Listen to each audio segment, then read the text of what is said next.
That's my least favorite thing is Saturday traffic in Los Angeles because it's just like, why? Yeah. Can't we have one day? That's how I feel about traffic in general, just why. Sure, everyone's got somewhere to be, but no one has somewhere to be on a Saturday. Except for me, here. Except for you and me and all of us. All of us here in this room. Now, what they don't know at home is that there's a whole live studio audience Yeah. that we keep very quiet. It's weird because you'd think that with a live studio audience, you'd want the response. But no, I just want them to be silent. 5, 6, 7, 8. We got Big Theater Kid Energy. Hello and welcome to Big Theater Kid Energy, your least pretentious theater review podcast. I am your host, Ryan Garcia, and I went and saw How to Have Sex Again at the Odyssey Theatre. How to Have Sex Again is two people who haven't had sex in 2 years. And they go on the world's worst date together, but when a reluctant pact to end each other's dry spells goes off the rails, these star-crossed one-night standers are confronted with what's really been holding them back from getting intimate. And I went and saw that show with a man, a writer, a director, an actor, a producer, and one of the founding members of the Tin Can Bros, one of the masterminds behind such standout hits as Spies Are Forever, The Solve It Squad, and one that even I was lucky enough to be in. This could be on Broadway. It's none other than Brian Rosenthal. Hello, Brian. Hello. Your voice completely changed when you went into podcast mode. It was did. wild. It becomes, well, there's my like opener voice, which is very like, hello, and I love to be on a podcast. Yes. Yeah, I think that's one of my favorite things is being able to like mess around with my voice for different things. It does make me think like, what's the real Ryan's voice? I don't know. Like when Ryan is alone, I assume he is not talking, when you're just by yourself. So like, who is the real Ryan? What is the real Ryan voice? Because we're all just code switching throughout our lives all the time, right? Do you ever, when I do catch myself saying things out loud to myself though, are you someone that, I'm someone, maybe you're not, I'm someone that very much like externally works things out? Yes, I do not have an inner life. And when things are coming out of my mouth a lot of the time, I'm processing them in real time. So something I like to say, I picked up along the way sometimes when I'm talking about a complicated issue is like, okay, I'm in draft mode right now, so please don't take anything I'm saying like as a concrete fact or like indication of how I'm feeling, because I'm working through it in real time. Wow. But yeah, there's not much going on in here, It's there's the actor tick too sometimes where like I will try something out loud a few times, just to myself, just to like try it on for a second. Totally. Yeah. That's just an interesting tick, or an interesting trick rather, to be able to say, hey, I just want you to know that where I'm in draft mode right now. That's a great thing that I'm going to steal. Hey man, 30s. Good better communication, better boundaries. Do you think it just levels out? Do you think we just is there a point where like you get diminishing returns from actually becoming a better communicator or a better human? No. No, you just keep getting better and better and better. I think you got to. I don't know. I've met some like 50, 60-year-olds and I'm like, did you ever learn how to communicate? Yeah. No, I think that's a choice to dig in. And that's terrifying to me, hitting a certain age and like to stop being curious or to stop learning or to stop bettering yourself. I mean, we're getting a little deep, but it's like one of those life philosophy things where it's just like, what are we doing here? What are we doing here? Yeah. I liked, did you write that intro, that like logline description of the show yourself, or was that? No, I took that directly from the show. Okay. I did a little bit of just tightening it because they actually have a longer one. Yeah. And I just needed something more of a one-liner, but no, I think they did a great job of describing it. It was so succinct. I also liked Star-Crossed Lovers because just like the little Romeo and Juliet ode, like it's and fun. they call them star-crossed one-night standers. Yeah. Which is a cute little turn of phrase. And we'll get into all the incredible turn of phrases that this show uses after we talk more about Brian Rosenthal. Yeah. But I'm also I forgot to plug in my laptop. Copy you. Holding for laptop plug-in. Okay. The guy comes out to do like warm up the audience, keep them warm. Hey. All right, so what's happening in this? If you go to a multicam taping, the guy will he'll be doing little jokes and bits, and then he'll say, okay, so in this next scene, remember that Dorothy is upset with Mac because Mac stole the pie while it was still cooling. Let's see what happens. It's so funny. Yeah, when I first moved out here, I think I went to like a 2.5 Men taping. Oh, and it's just so funny how they're trying to warm the audience up. Because sometimes sometimes it's like one take and done, and sometimes it's like 10 times while they're punching up the jokes and stuff. Mm-hmm. I do love that. Okay, so Brian, you've been, I feel like, did you start acting in theater as a child? Did it start in high school? Yeah, I feel like the term theater kid is making a resurgence. Like at the time, I wasn't like, I'm a theater kid. But Yeah. in retrospect, I must have done like 20, 25 shows before I hit college. Like around 8, maybe I did my first show. And then I was obsessed, you know? I was like, I took it really seriously. I was probably pretty annoying and pretentious as a child. But I would do, you know, all the like 8, 9-year-old roles. Like, you know, I'd be in like Oliver, you know, stuff like that. And then, you know, whether it was the show at the high school or like at the Jewish Community Center or the Youth for Christ Center or some other non-denominational theater thing, I was like, whatever play is happening in Harrisburg, Pennsylvania, central Pennsylvania, I'm there. I started doing dinner theater at like a semi-professional theater in central Pennsylvania when I was in high school. I just loved it. Oh, you were really doing it. Because for me, it was just only within school. Like I never did the community theater outside of school. It was high school, college. Before that, you know, I did acting as a kid, but it was like film and TV and commercials. And I joined SAG when I was 7. Yeah. But when it came to theater, that was just like the things that my school offered. I never actually ventured out. So you were really out there in the theater scene. I was into it. I had blinders on too. Like through college really opened up my horizons to like writing and creating and, you know, directing, all the other aspects of making stuff, even like TV and film. Like growing up, I was very much just like theater actor. That was like I loved it. It was like my hobby. Yeah. Yeah, no, I get that too. And like for me, there was band, there was marching band, jazz band. I did do marching band. What did you play? Trumpet. So I always wanted to be the trumpet. I don't know why I chose the saxophone. I was always envious of the trumpet players. I think saxophone's objectively cooler.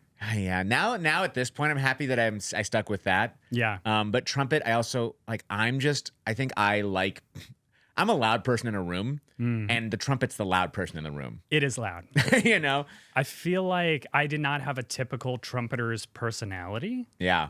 But I feel like also the trumpeters like I like listening to were more like a Miles Davis. Who, Yeah. like they're not like, you know, blowing it out. It's just more like moody and that kind of thing. Yeah. If I was to have guessed before you told me what instrument you played, I would have thought you were percussion. I would have thought you would have had those like 4 little timpanis that like, you know. Dum, dum, dum, dum. Yes. Or in like concert band in high school too. There's just like you're doing like a Christmas song and there's the one guy with like the bells who's just Yes. like ding, ding, ding. Would you be? Could have been me. Could have been you, but instead you chose theater, and you chose to like learn all these different hats. And you worked with Starkid at the beginning when you were at University of Michigan. Yeah, that must have been, oh my God, 2010. I was in Wow. the first Starkid show, which was a Harry Potter musical, which happened before Starkid was a thing. So before Starkid was Starkid, that was just a group of people. And the core of Starkid has always been like the Lang brothers and Darren, Chris, and Brian Holden as like the creative center. And a bunch of us came together as actors for this project. And then over the years, you know, it was a company in Chicago for a while. It's had very like multiple iterations. And then through that, you broke off and started the Tin Can Bros with Corey and Joey. And you all Friends of the pod. Friends of the pod. Gotta have them on. But because of that, there's a couple of questions I have. One is like you've become like kind of a prolific producer when it comes to theater. But on top of that, it feels like all the things, as far back as a Harry Potter musical, it's always in line with how do we live stream this? How do we get this to a larger audience? Has that always been kind of like a mindset of yours? 'Cause I feel like also when Starkid started, that wasn't a thing that really existed. Yeah. And that kind of started a whole new avenue of how theater can be consumed by the masses. Yeah, I think Starkid blew up initially because it was just the convergence of like funny writing from a bunch of friends who genuinely liked, you know, goofing off together on stage, YouTube becoming a thing, and just like Harry Potter exploding. And for some reason, the confluence of those 3 things just hit at the right time. And I'm not really sure where the idea of like filming it or live streaming it came from initially, but I've just been around that way of doing things for so long that I just adopted it into my own work because it just makes the work so much more accessible. And through that, you know, we've developed this incredible, through Tin Can Brothers and other projects, this incredible international fan base. So in the last couple of years, we've had the privilege of actually going to Australia or going to the UK to perform. And, you know, we're meeting people who have been watching our stuff for like a decade plus online. And that is so cool. Do you think that's something that like traditional theaters should start to incorporate more? Is that something that you've considered, or is that something that like it's not quite? It's like two different avenues of performance style. Like, It's tough because there's just so many different lenses. I feel like from a marketing standpoint, for years, theaters were afraid, like, okay, if we put it online or we make a video of it, people won't be interested in coming and seeing it in person. Yeah. And time again, that's been proven wrong. yeah, people come multiple times to the same show. They can create a relationship with it from the privacy of their own home, and then they can go and see it in person and like with this community, and it's a totally different experience. I don't know. How do you feel about like watching filmed theater? Because it's also just very different than how it feels to like watch theater in a room. Yes. I think like, when you get to the production value of like the Hamilton on Disney Plus style of filmed theater, Yeah. then in that, I'm like, gosh, we're seeing close-ups, we're getting all these different angles, we're getting moving shots on jibs and sort of stuff. Yeah. Like when you're doing that style of film theater, which is a little bit like what This Could Be on Broadway was, where that was much more made for like in the theater, but made to be consumed. I think a lot of times the theaters are just maybe a little bit not adept at that style of storytelling. And so it becomes like maybe 1, 2, maybe 3 cameras capturing and they're static. Yeah. And so I think if it's done in a way where it's made for the format, Right. and I understand that when you do that, you may then be taking away, like, it's a give and take between the live performance and the on camera, and maybe choosing one lane is the better way to go. But if it's done really well, I like it. Yeah, it's almost like two different products, I guess. The thing I bump on sometimes is that in a theater, usually the performance style is a little bigger, and sometimes that doesn't translate to film in the same way. Right. Although the other night I threw on the like pro shot version of Come From Away, which I did see live on stage, and it's been several years, and I really enjoyed it. And we're going to get into talking about how to have sex again, but I just want to really talk about... No, you should probably just not talk about it. Yeah. Hey, you're right. Well, thank you so much for listening to Big Theater Kid Energy. But before we go, I did have a question about you getting into helping others produce theater. And that's like, I know that you're like in a place right now where that's something that interests you a lot. And like, so what form is that taking at this point? Or where are you going with that? We talked about this a little off camera, but a lot of the opportunities that have come to me, like professionally over the years, have been from me or my peers, like making our own opportunities, not waiting around for someone to give you permission. There's only so many lanes to be any type of creator, whether it's like, you're making web series or you're making live theater. And, if you have a unique voice, a lot of people aren't willing to like take a risk, especially financially, on something new. So you kind of have to get out there and do it yourself. And that's really hard. And, I've been doing this professionally for about 15 years, and I learned something new on every production, and I hope I continue to learn. But like I know some things, and so I'm beginning to put that knowledge into something called Make the Damn Show, makethedamnshow.com, which is evolving. Right now there's like templates and a toolkit that basically like can walk you through producing your own show. And I have a bunch of great friends and collaborators from Starkid or from the LA theater community, artistic directors of theaters, people who have been involved with fringe festivals, stage managers from New York, weighing in to give their own advice from their own journeys in theater, because everyone kind of has their own, like there's no right way to do it, but like the idea is hopefully this will make your life a little easier and you won't make the thousands of mistakes I've made along the way. You'll make your own mistakes. And, I'm blogging about it, but the Make the Damn Show brand is something that I'm developing, and we'll see where it goes, but it's advice, it's templates, it's toolkits. I just want to inspire people to make their own shit. Yeah, and I think like there's no right way to do any creative acts. I also think there's no right way to do kind of anything in life. I feel like there's no actual like one track, especially as we continue to shift as a society through all the different like ways that regular people's jobs are changing and maybe being automated in certain ways. But like within the creative community, there's a lot of things in theater that just can't get fully automated. You still need a writer. You still need people to like be creative in how we're going to produce it. We need a space. We need a stage manager. We need lights. And we need actors. 100%. And a director. Like all these parts still must be. And like, how do you bring those things together? And how do you pay everybody what they deserve is such like important and I find wildly interesting information to share. Yeah, I think so. And how do you form your own producing philosophy? Like, you don't always have the resources, and sometimes it's okay for you to get together with your friends and for everyone to trade favors and work for free. But you should aspire to something else, especially if you like want to do this for a job. Yes. Great. And, it's great because the show we just went and saw is the inaugural production of a brand new producing duo, The Rebel and the Warrior, which is Rosalind Bevan and Hannah Beebe. And if I pronounce their names wrong, we're going to find out because they're going to be joining us in just about 8 minutes to chat a little bit with us. And that's a brand new segment of the show that, by the way, nobody asked for. Wow. Nobody asked for this, but...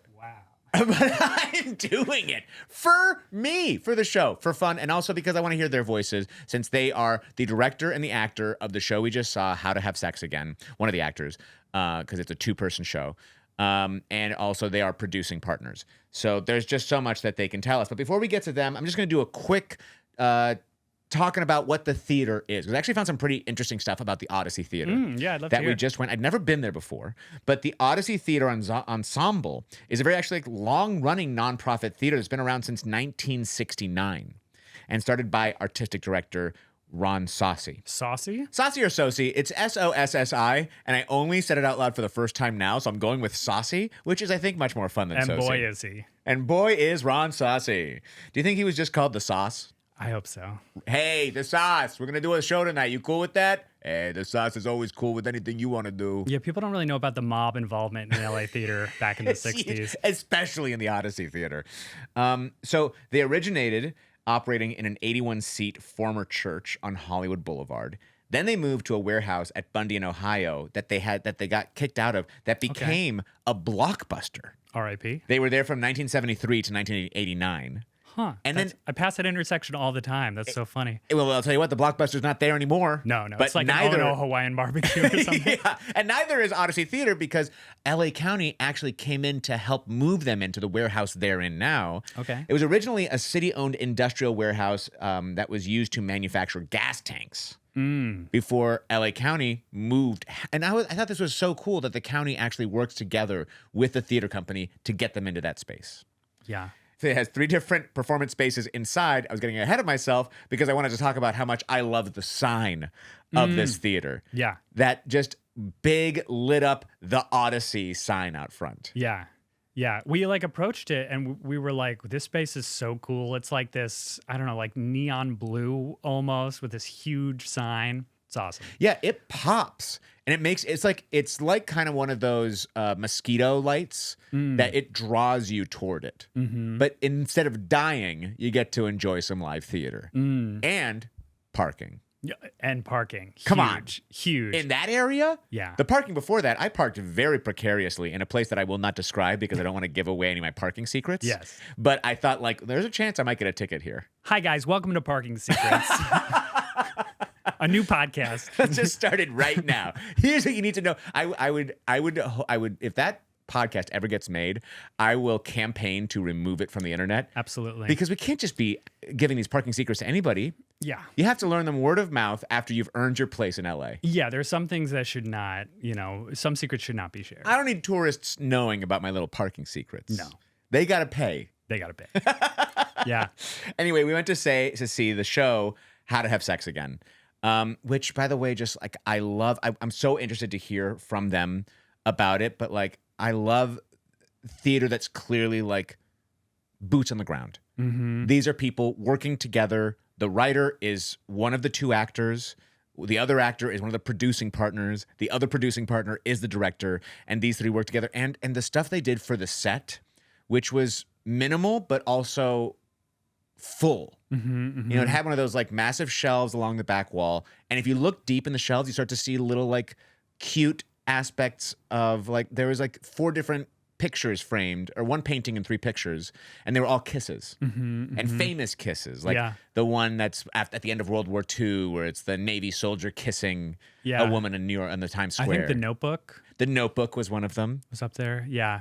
One of them is this very famous painting called The Kiss by Gustav Klimt. Yeah, and when they referenced, there's a moment in the play where he's inviting her to like go to a museum, and I kept on looking back and seeing that Klimt painting and just being like, okay, there's like these little Easter eggs almost in the set. Totally. That fill it out in a subtle way, yeah. And it was so useful where it's like there was minimal props and and sometimes they just mimed or like pretended that props were there, but whenever they actually needed to use something physical, it already just lived on that, set piece. Yeah, props to the director. I was thinking about how well choreographed all of the blocking was in that way, where they leave the bar and they leave their cups there. They circle back around. They're in an apartment, and it's a messy apartment, and so we got to clean up these cups. I thought that was very clever. Oh my God, I hadn't even remembered how smart that moment was. Yeah. Because the space doubles and triples as multiple different locations at one moment becoming a hospital. Yes. And it's so well, we believe it. We're on the ride, which I just love when also directors and creators trust that audiences will fill in the gaps. Yeah, it was just enough too, in terms of just like creating the space. They didn't try too hard, and it was effective. Yeah, I like that. What are the characters' names? So I stopped saying him and her. Do you have them handy? No, here's the thing. We'll have to ask them. I don't know if they ever say their names. I don't know that they do. I think they may not. I was trying to rack my brain. I don't know that these characters actually ever say their names out loud. Because when you come upon them, they're already like in this date, deep into this first date. Yeah. And they're talking about their exes from before, which, by the way, before the show, we talked about what we thought was going to happen. Yeah. I actually think I was a little bit close. You were pretty close. For a portion of it. But we both knew that it was going to be about sex. Yeah, it was about sex. Let's be clear about it. But it was about more than sex. That's right. Welcome to More Than Sex, the new podcast with Ryan and Brian. Yeah. No, I wonder if they actually ever say their names. Because I don't think they do. But they talk about like Martha, and they talk about, I don't even think Mom has a name. Martha, the mom, yes. Well, guess what? 1 minute till we have our guest, so we can find out now. Yeah. We'll talk with them for about 15 minutes. Fantastic. And then we'll get back to our own private review that they'll also probably listen to. Yeah.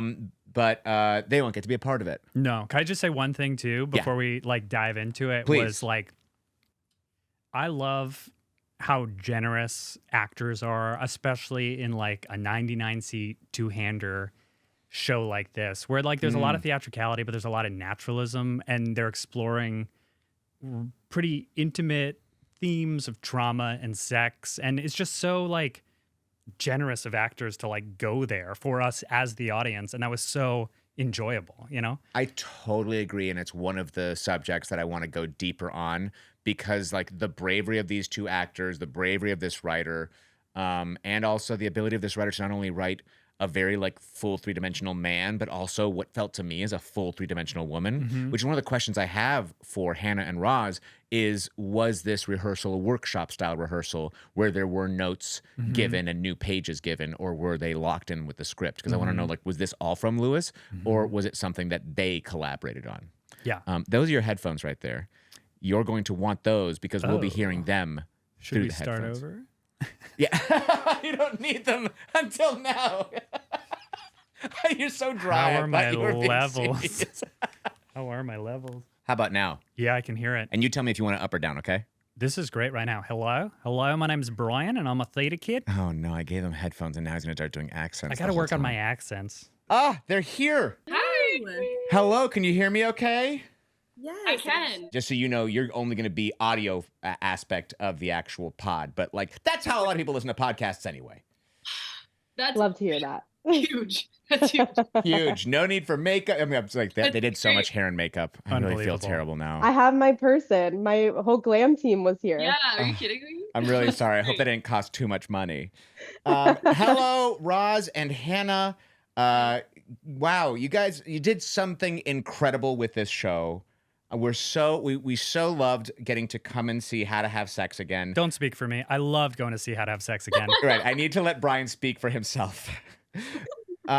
And you have this new production collective, The Rebel and the Warrior. Are you the Rebel and the Warrior? Yeah. We are. We are. Yeah, it's sort of up for debate. You can sort of pick and choose your own adventure, who's who, but yes. I'm going to Yeah. say Hannah's the Rebel and Roz is the Warrior. It's pretty spot on. Yeah. I don't know what gave it away, but I don't know. But yeah, that's basically what it is. A couple of things before we get into it. So you're working, can you tell me what the name of the theater company is that you're working with? Yeah, so the theater company we're working with is called Sanguine Theatre Company, and they are a small nonprofit based out of New York. But we are artists, basically artists in residence at their company as new producers at their company. We're sort of an offshoot to continue their mission of creating new work, breaking down barriers for creating new work. So we're the two producers in residence kind of continuing that journey for them. And as two LA-based actor and directors and LA-based producers, what got you interested in working with a New York-based company? So the artistic director of that company is actually a friend and graduate of Boston University with us. So it's been passed down through generations of BU grads. So we are graduates of Boston University School of Theater, and so it was sort of in the family a little bit. And they approached us and they were like, we all sort of collaborate. We have the same language coming from the same place. And she was like, I can help, like, we can work together on this. And it's exciting to partner with somebody that is across the country because we can continue that message, but also be here and kind of do our own thing. And then they can say, we have the same mission and work happening in Los Angeles. So it came through our Boston University School of Theater family. When you say same language, you mean like lobster? Like you get it. You get it. Yeah. Exactly. Yeah. Exactly. Does your new company have like a mission? Are you trying to produce a certain type of work? Yeah, I would say the thing that really sparked, Hannah and I are really close friends and collaborators, and we just have always been in search of, for ourselves as artists, just like, how can we create work that is messy and complicated and contradictory and a little wild, a little fun and new and fresh, but that the mission for us is like wild, complicated, messy theater in LA and beyond, wherever it takes us, but that it's really about finding stories to tell where you can't sum it up in one sentence. It's not asking some big global question, some big, moral thing that we're after, but that it's really just about real people, real authentic characters, and we're in search of that. So I think that's, that might evolve over time, but that's really the work we're after, is something with a little bit of an edge, something wild, something messy, something complicated, because that's the work that we want to see and the work that excites us. So and so How to Have Sex Again, our first play, did all of those things, and we're like, wait, this really does sort of encapsulate the kind of work we want to do, where you're not kind of like, what's it all for question, but like, you're just kind of like, damn, I really see myself in this, and this feels like it's asking a question that I don't necessarily always see on stage. So that's kind of what we're after as a collective. And in How to Have Sex Again, and you two producing this new piece of theater, which congratulations on opening night last night. I think it went great. Me too. Yay, thank you. And the writer and also the actor, and I'm going to say his name, and you tell me if I'm wrong. Louis Reyes McWilliams. Yes. Yes. You can say that name so many different ways. Louis, Luis, Lou. But we call him all of those things depending on the day. Right, and the mood and how you feel about him in that moment. In working with Louis, like, was this a locked script? Was this more workshop? Were there new pages? Were there notes from the two of you about direction? Because one thing that I was talking with Brian about that I was really impressed with was not only Louis's ability to write this three-dimensional man, but it felt like he also wrote an incredible three-dimensional woman as well, which sometimes can get lost. And I'm sure a lot of that came from him, but I wonder if you two had any part in helping shape the show. Yeah, definitely. He sent us this script about 2 years ago, and it was so exciting then. And we just wanted to work on it. We read it, and he was excited, just from our little reading, and went back and made new pages. I mean, the script has evolved many, many times over the course of 2 years. The structure is essentially the same. A lot of the scenes are the same, but we have, there's been many hours at the kitchen table working as both the producer, the actor, the director, the dramaturg. We're all sort of doing it together. And what struck me when I read the script the first time was this character that has gone through specifically G, this woman that he has written. We were like, how did you do this? Mhm. And she has evolved so much, but even from the first get-go, these two people were so specific and so clear and felt so relatable right away because of how specific they both were. And they have changed, yeah, Roz, you can sort of speak to how the rest of the process has gone, but totally. it's adjusted a lot. Yeah. I think what is so special about Louis as a writer is like he really has his ear to the ground. Like he has his finger on the pulse, ear to the ground. And something that I've watched so beautifully is he really listens to Hannah. He listens to the way Hannah talks. He listens to the ways we respond to the script, not only as women, but as people. And things that, like, I would say, like, her cadence has made its way into the play. The way she says things has made its way into the play. So he already had this really amazing dynamic woman on the page, which we wouldn't have said yes to continuing to develop it if we didn't feel like there was a dynamic woman, especially in a play about sex and pleasure. And so we were like, oh, you're really onto something here. You are listening to women in your life, clearly. And then in our development process over the 2 years, like, there are just funny things and ways that Hannah absolutely has contributed to this character and us too. And if you saw the play, like there's silly little moments where we talked about, a friend who was in a situation where someone cried after they had sex, or like something I was like, oh, I would totally, like, I think Hannah once was like, I would love for the gynecologist to say my vagina was normal. And like it made its way into the play. That was a great moment. He's really like listening to and so it really ended up, we would reference it as like our play because so much of our perspective as women made its way into the play. And also he just is such a intuitive, open-hearted writer that he already does that, and then was even that much more interested in what we had to say and contribute. And yeah, we've worked on it for almost 2 years now together. We had a workshop production together before this, and there's a really special chemistry between Louis and Hannah that I think shows up now on the page that will live on beyond the production too. Right. So yeah. I do have one question. And maybe we just weren't listening close enough. Are the names of the man and the woman ever said out loud? No. Oh, thank goodness. Because I thought, classic man not listening.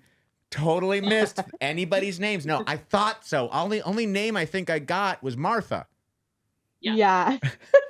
Yep. I love that choice. And also, what a challenge as a writer and even as an actor to like have to talk to somebody and never once for an hour and a half ever use their name to get their attention. Yeah. Yeah, it's actually so silly because he does have a screenplay version that he's working on, and they have names in the movie. And we don't, like, Hannah and I don't know it. He will not tell us, and we don't want to know. And so they have names in a different, like, universe. Wow, there's going to be you not in guys our going to the universe. premiere of the movie. And we're going to be like, no, what a terrible name. Yeah. Margaret? we were like, Come wait, we don't on. want to know. We don't want to know. We don't want to be influenced. No so offense they to any have names. Margarets out there, by the way. Exactly. In a different universe.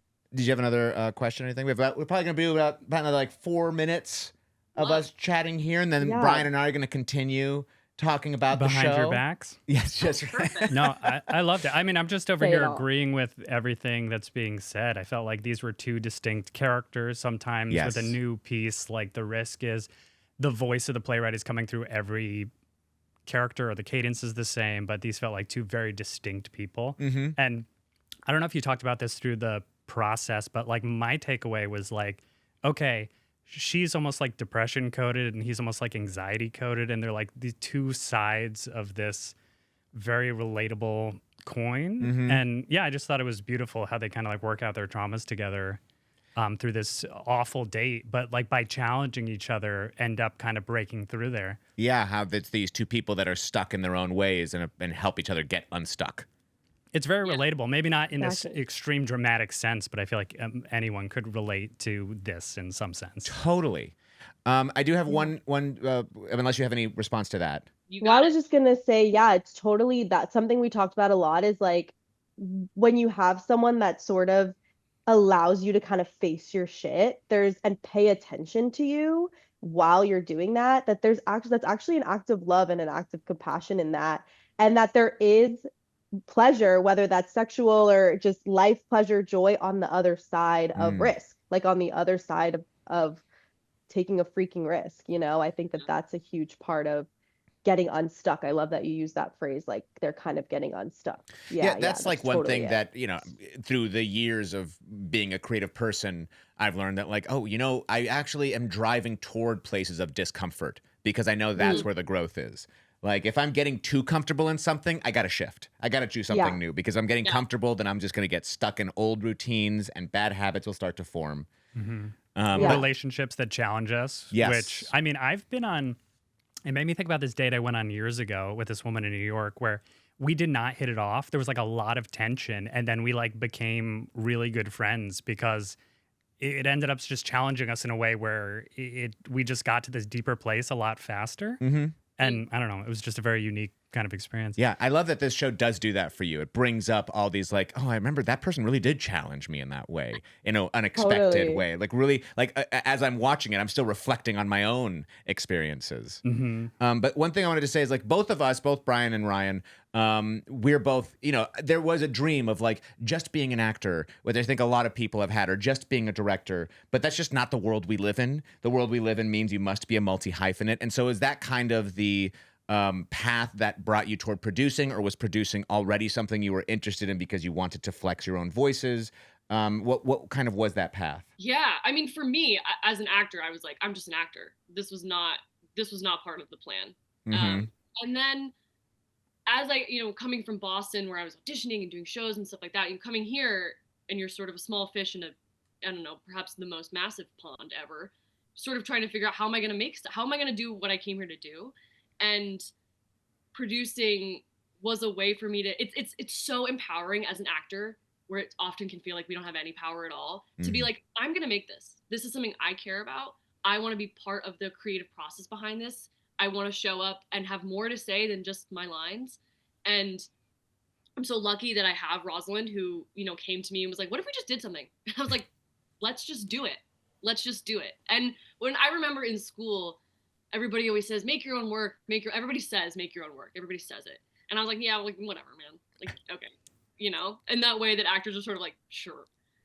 And then I have found so much joy and empowerment in doing that, even though it was never part of the plan. Because we do sort of have to have that multi-hyphenate, you do have to make your own work.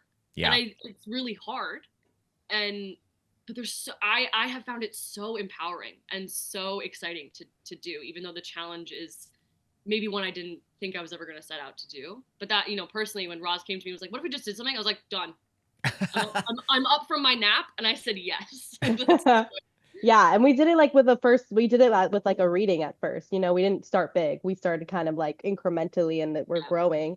But in a similar way about liberation of producing is I was a producer at a big regional theater at the Huntington Theater, and I learned everything about producing theater and at a much larger scale. And so when I left and like really branched out as a director, I was like, hold on, I have all the skills. I know exactly how to do this. But now I get to do it like without answering to anyone, without being on a gigantic team, without all the overhead, with all of the like sort of structures of a theater that's been around for like a long, long time, and boards and donors and all of these things. And I was like, wait, I have all the skills Mm. and we can do it our own way and just see what happens. And so it's really freaking hard to Yeah. do it all and to wear all the hats at the same time. I think Hannah and I have really because in between rehearsals, we're like, okay, wait, we've got to look at tickets, we got to look at the money, we got to look at blah, blah, blah, blah. But there is so much liberation in like being in charge of every dollar and finding every dollar and picking your team and finding the right people and building something and the marketing and just having that sort of like, um, it's not even about control, but I think it's about agency, it's Mm. about agency. So it's it wasn't always, I don't know if it was always the plan, but like for me, it was a skill that I had and was building in a professional way. And Hannah and I together, like the rebel and the warrior, baby, like we have all of the balance out. It's like a balance of personality and perspectives that just really works. And even as artists, like she directing her as an actor is special, and producing together is so special. So we're excited to see what we have, what's next, you know? Keep an eye out Yeah. for us. I think that's really well articulated. I think also then when you go back to being just a director or just an actor, like you're just so much more well-rounded in how Yeah. you then approach just the single craft as just being a cog in that larger machine. Yeah, Yeah, and because you also have an like awareness of the talking other. about, yeah, and where the show actually starts. The show actually starts when people hear about it. Like the show actually begins when the people hear it about it for the first time. And so when you actually pay attention to that and you have that lead up, that is actually then when you're in the artist, you're like, actually, I want to know how people are talking about my play. I want to know how the theater's framing my play. I want to know how the theater is like showing my actors to the world. Like I want to know how we're framing it. That has become really important to me. That I know when I walk back into a theater, I'm gonna want a little more info around how we're framing it, how we're talking about it, and do people want to come, you know? And does everyone have what they need, the resources? Like, where is everything actually going? So Yeah. yeah, when you go in as an artist, you now have a little bit of a better, clearer picture.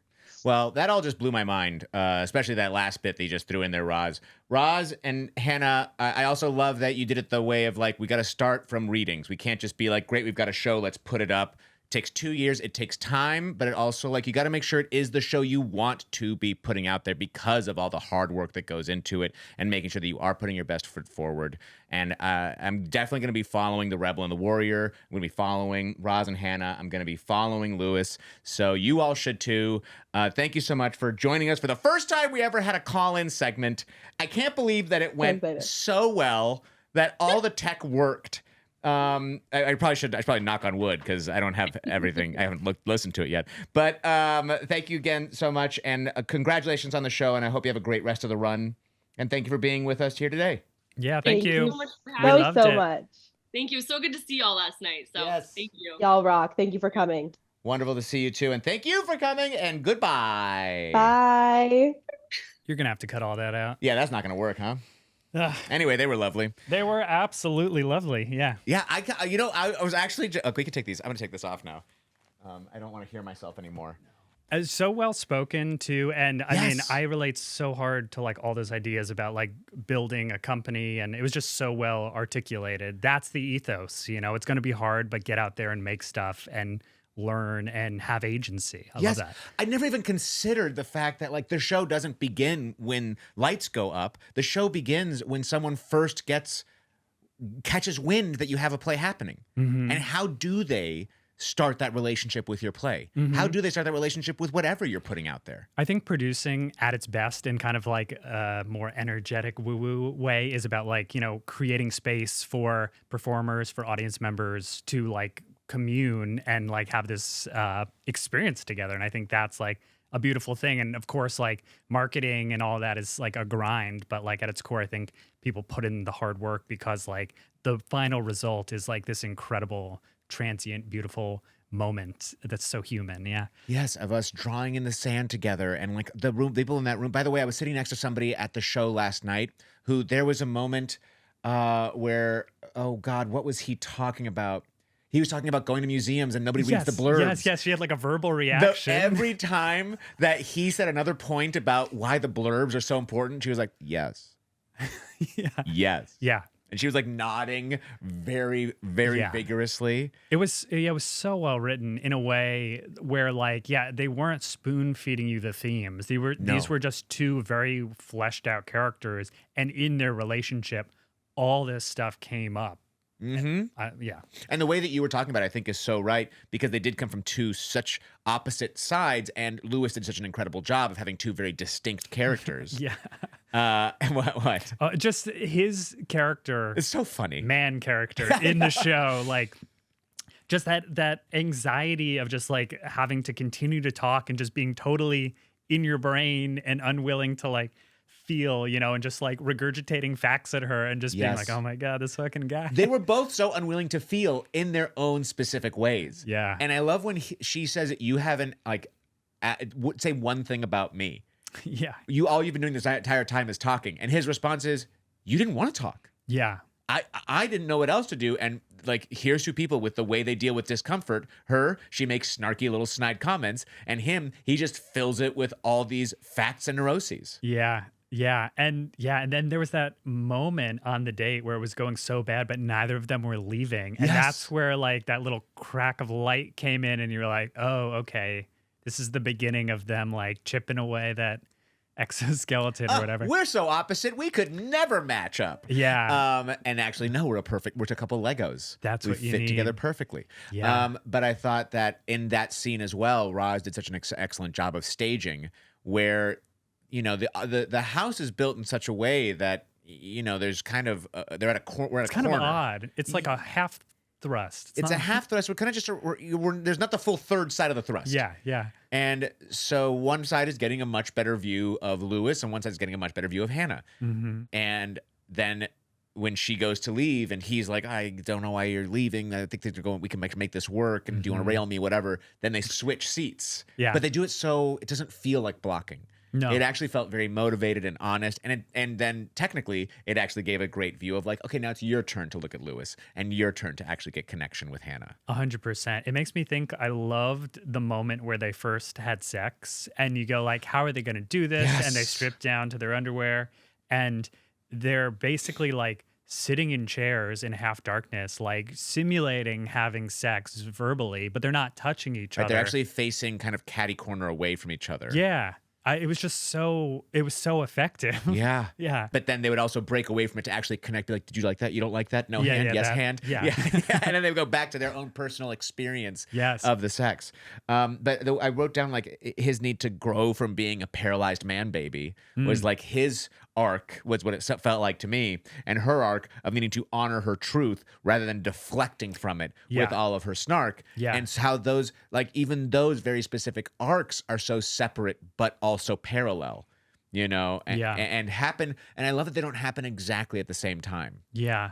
They Yeah. have a climax, Yeah. which is separate when they're both not together at the same time, but their arcs are not happening simultaneously. Yeah, that was such a funny turn too. There are a couple moments where it almost creeps into like, okay, I know what's gonna happen now, and then like, no spoilers, but Right? like It shifts it on its it head. shifts in like funny, dramatic ways where you're just like, whoa, and the way it bounced back and forth too between like breaking the fourth wall, being Yes. very theatrical, and here's like the narration, and then into like slipping into these almost like voyeuristic, naturalistic scenes where you're like, wow, I'm just like a fly on the wall of this awful date. Yeah. was And really yet nice. even with that them being in it, when they would then break in, there was a moment where she breaks back into the fourth wall and speaks directly to the audience. And it was like, oh, she knew we were here the whole time, Yeah. which is a wild concept to really like swallow. Yeah. That like she's like, no, now she's having a very personal relationship with us, and now she's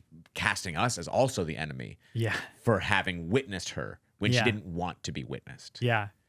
We were talking about this last night, how like when a play starts and you're just thrust into a world, there's like almost like this like quick adjustment period, 5 to 10 minutes, where you're like getting the vibe and the feel of the play before you like drop in, Yeah. and you're like trying to hear the writing style. And then like by the time you're like 20 minutes in, you're like, this is my life. It's Yeah. like, but it's just so interesting where you're just like, I love that moment of like, ooh, what's my way into this? And then it just, I don't know, it just begins to feel so natural, even if it is theatrical. Totally, it is that. I mean, it's the same thing with like Shakespeare had the Greeks had the whole chorus come out at the first time that gets you like warmed up for how the speech of the show is going to go, what the tone of the show is. Every musical used to have an overture, some still do. Yeah. Like all these things that, and I guess like movies also adopted it, where the credits are at the beginning with an overture.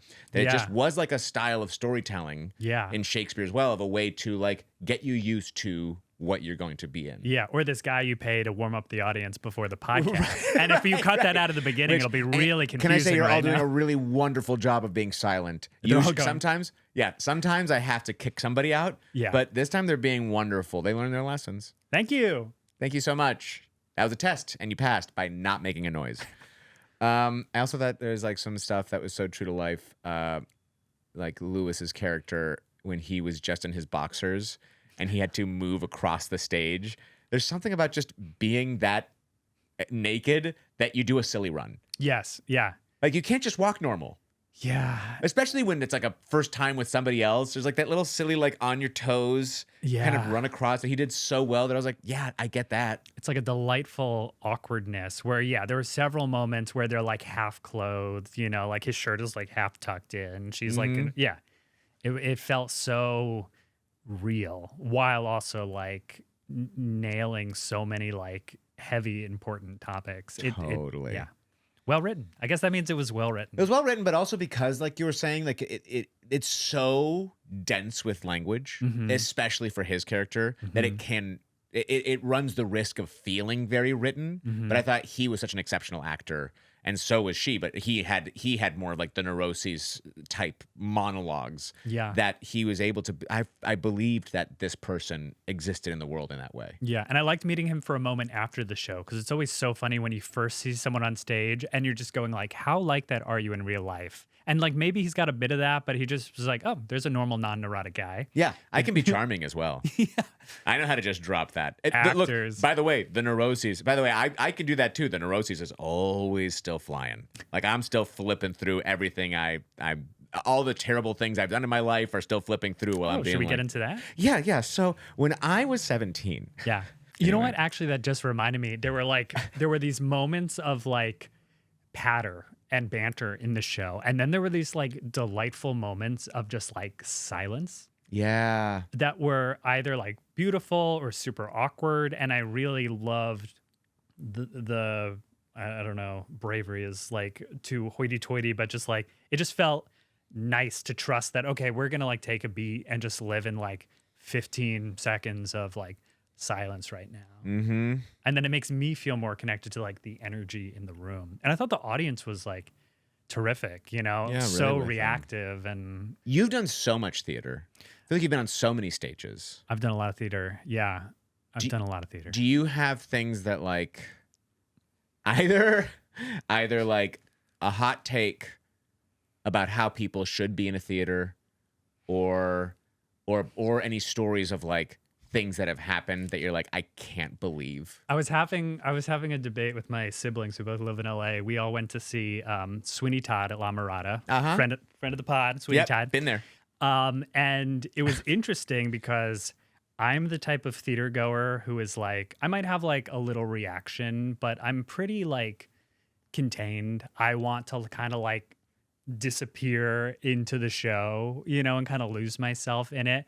But other people, you know, sometimes are just having different experiences. They're talking to their friends. They're like having big reactions. And I can be a little judgmental sometimes when it feels like a reaction feels performative, where I'm just like, wasn't that funny? But I mean, if they're genuinely feeling that, then fantastic. I love that for them. Yeah. But I do like so it takes you out of the show a little bit. Yeah, a little bit. So you think like, what's the perfect level of an audience member? I don't know. This is probably making me sound like a bit of an asshole. No, by the way, I agree with you. Like, here's the thing. The problem with me agreeing with you is that I am that loud audience member. Yeah. I'm not talking to anybody. Yeah. But I am like, if I find something funny, I'm like, oh, like I'm having a reaction to it. Yeah. I do not like, hey, did you do it?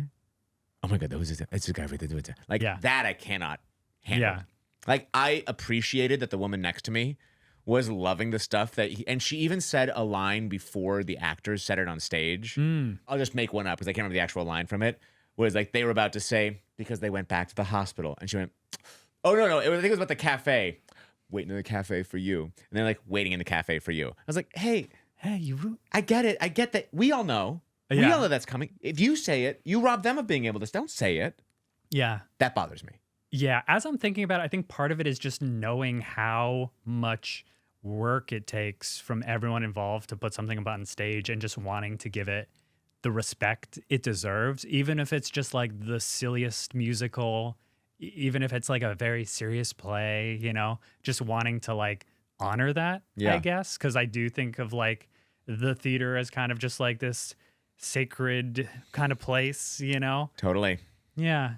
But yeah, I'm trying to think from an onstage perspective. I've also just had such a different relationship with acting on different projects over the years. Like I've been that guy who like takes it so seriously, and I've also been that guy who turns up stage and makes a funny face at someone. Have you? You're that person too? You like doing a little like... Yeah, like I don't know. I did like a summer stock season, and we did a bunch of like very silly farces, and I was like, the audience is loving it. It's light. We're also doing this for us. Let's try to make each other break kind of vibes, you know? That's to me, that's the audience's like favorite stuff. Yeah. Have people made you break on stage? Oh man, not that I can remember. I'm sure they have. You feel like I'm pretty, sure like they a pretty have. good iron trap with that. I can be. I'm sure someone has. Yeah. You know. You ever seen? There's like a video. I forgot what show it was, but there's a moment where like there's an actual like heart wrenching moment happening on stage, and this guy, as he's looking to his lover, he looks back off stage, and then decides he can't stay, and off stage the people would do insane things. Yeah. And it's like a whole collection of all the like different costumes, bits, things trying to make him break on stage, and just super cuts of him constantly looking back and seeing whatever they were up to. I love that. That reminds me of college. We do stuff like that in college. You know, people would like take off their clothes and try to make each other laugh during Our Town or the Crucible or whatever. Yeah. From the wings. From the wings. I also think there's a difference between only having a few shots at a show and... Yeah, and being in like the guy who does Nick Cartel, who's played Jean Valjean for 1,600 performances. Yeah. Like at some point, and I think he takes it very seriously, so I doubt he ever does this, but like I can see someone in that situation being like, all right, I think we kind of know the show. Yeah. We can probably have a little fun with each other. We're just like co-workers having a good time. Yeah, and it is kind of a job at that point. The longest run I've done 2 like medium-ish runs of about like 30-ish performance, like a month-ish, you know, of performances. Yeah. And, you know, by the end of it, you're like, this is so rote, you know? Yeah. I can't even imagine being, you know, I know a few people who have been in, you know, Mormon or like Wicked, and they've done it thousands of times. Yeah. And it's just like, okay, it's like cool that you do this for a job, but you are going and clocking in and clocking out. John Gallagher Jr., I feel like I've heard him talk about when he was doing, what's the one with the kids, and it's German, and it's the bitch of living such a bitch. Annie. No. Spring Awakening. There it is. You know, and just like having to do that night after night, and just like as an actor who really wants to feel it, just like tapping into that depression of that character, and him just being like, man, that was really rough after a year. Yeah, tough place to live. Well, we're going to be working together very soon on Edgar Allan Poe's Murder Mystery Dinner Party. Yes, I can't wait. Which will be an onstage production and live streamed. Live streamed or taped? It's going to be something that we've kind of developed over the years called a digital ticket, which is basically like, it's not a live stream because live streams are tough to do with like the lag of the internet and stuff like that. So it's basically like a couple cameras filming the show, and it's kind of replicating what it would be like to be there in person. So it's not like a full pro shot, but it's kind of like that middle ground. So you can watch it from anywhere about a week after the show closes. So excited to start working on that. We're going to be doing it in July and August. The actual performance is in August, but getting started with rehearsals late July. And also you've got Make the Damn Show. People should check that out, makethedamnshow.com. That's right. Makethedamnshow.com. Before we say about that, this is coming out after How to Have Sex Again has had its run at the Odyssey Theatre, but you should definitely go and check out The Rebel and the Warrior. Go see what Roz and Hannah are up to. See what Louis is up to, because this was excellent. Yeah. And an excellent piece of just like from the ground up, small theater, but so well done. Yeah, thanks for inviting me. I love going into a show like not knowing anything about it and having zero expectations. So just to be kind of like drawn into the story and these characters, and I have all this like food for thought about relationships and sex, really enjoyable. And is there anything else you'd like to promote today, Brian? Big Theater Kid energy. And we'd like to promote this show. Yeah. Big Theater Kid energy. Also go to makethedamnshow.com. Also go follow Brian on Instagram to see what he's up to. I'm sure he'll keep you up to date on there. Make sure you follow Shipwrecked Comedy to see that show that Brian is producing that I will be in as something. Eddie Dantes. I'll be Eddie Dantes in that. I have singing to do. You've got a fun song. A really fun song. Sorry, Yeah. we're late. And as always, thank you so much for being my guest. Yeah. Thank you for coming with me to the show. I'm back Thank in my podcast voice. Yeah. It's totally different. It's totally different. I don't know who this guy is. Thank you all for coming to Big Theater Kid Energy. As always, let me know if there's any segments you'd like to have on the show, any shows you'd like me to see, any guests you'd like me to bring with me to the theater. And make sure you rate, review, and also subscribe wherever you listen to podcasts. And again, thank you all for watching all the way to the end, and I love you very much. Bye-bye. Sorry, that was all my podcast voices. Whoa. I got too many podcast voices coming through. I felt like I got it's possessed good. in that moment. Bye. We got Big Theater Kid energy. Look out, we project, we sing out, Louise. Never market, always go full out. Pukaka-pukaka. John Patrick Shanley never had a doubt. Our voices are warm, then kicks are high. We've got perfect form. We say thank you, five. Taka-taka-taka-taka. Grab your prop, charge all the glow take. Curtains going up. 5, 6, 7, 8. We got Big Theater Kid.